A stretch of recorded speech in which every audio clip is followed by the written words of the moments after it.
الفرقان، إليه تنصت الأكوان وفيه تعطر الآذان. والقرآن ضياء يملأ الآفاق ونور يبعث الأشواق، وفيه محاسن الأخلاق والقرآن. بسم الله الرحمن الرحيم. الحمد لله رب العالمين، وأصلي وأسلم على من أرسله الله رحمة للعالمين. أما بعد، يعد المسجد مكانا مقدسا عند المسلمين، فمنه انطلقت قواعد الشريعة، وقد جعل الله لعمارها الأجر العظيم حسيا ومعنويا، ففيه تقام الصلاة المفروضة والعبادات المتنوعة وصلاة الجماعة والجمعة. إلا أن الكثير اليوم وللأسف الشديد هجروا المسجد، وأصبح البعض يؤدي صلاته في بيته وللأسف الشديد. ولأهمية المسجد فقد ذكر الله سبحانه وتعالى في القرآن الكريم كلمة المسجد والمسجد الحرام والمساجد في آيات كثيرة. قال الله سبحانه وتعالى: قل أمر ربي بالقسط وأقيموا وجوهكم عند كل مسجد. ويقول تعالى: يا بني آدم خذوا زينتكم عند كل مسجد. يا بني آدم خذوا زينتكم عند كل مسجد، حتى الطهارة والزينة في المسجد. يقول الله سبحانه وتعالى: لمن يمنع المساجد، ولمن يمنع الصلاة في المساجد، ولمن يمنع الدعاء والدعوة في المساجد.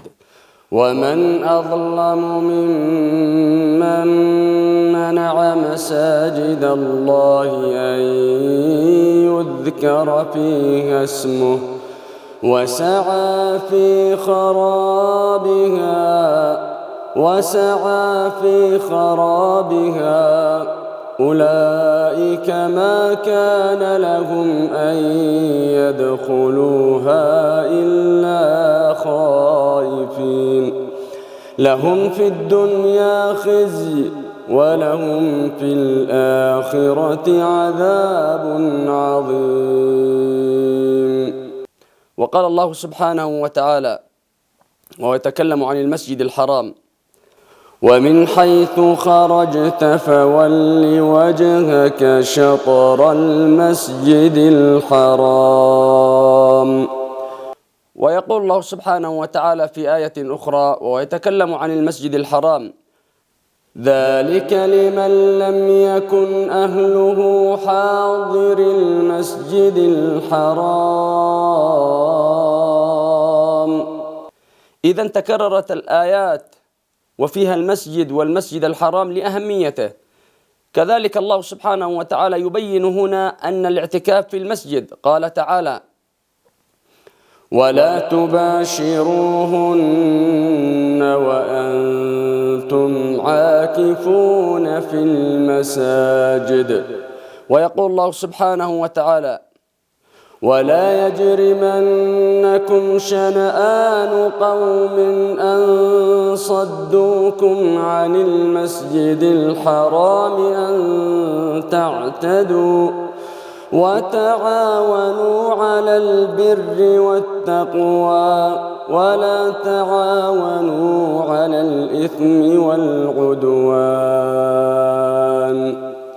ويذكر الله سبحانه وتعالى في آية أخرى كذلك المسجد وأهمية المسجد، فقال الله سبحانه وتعالى: لا تقم فيه أبدا لمسجد أسس على التقوى من أول يوم أحق أن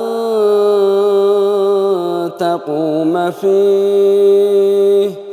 فيه رجال يحبون أن يتطهروا والله يحب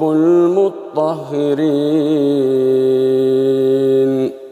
ويقول الله سبحانه وتعالى: ولولا دفع الله الناس بعضهم ببعض لهدمت صوامع وبيع وصلوات ومساجد يذكر فيها اسم الله كثيرا.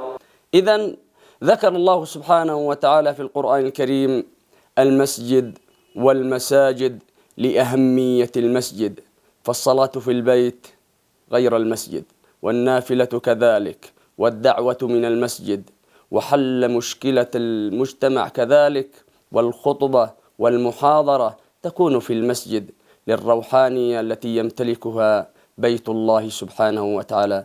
أسأل الله سبحانه وتعالى بمنه وكرمه أن يجعلنا من أبناء المساجد ومن أهل المساجد، إنه على ما يشاء قدير. والسلام عليكم ورحمة الله وبركاته.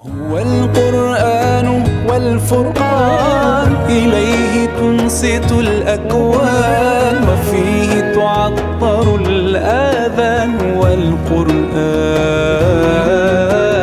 ضياء يملأ الآفاق، ونور يبعث الأشواق، وفيه محاسن الأخلاق. والقرآن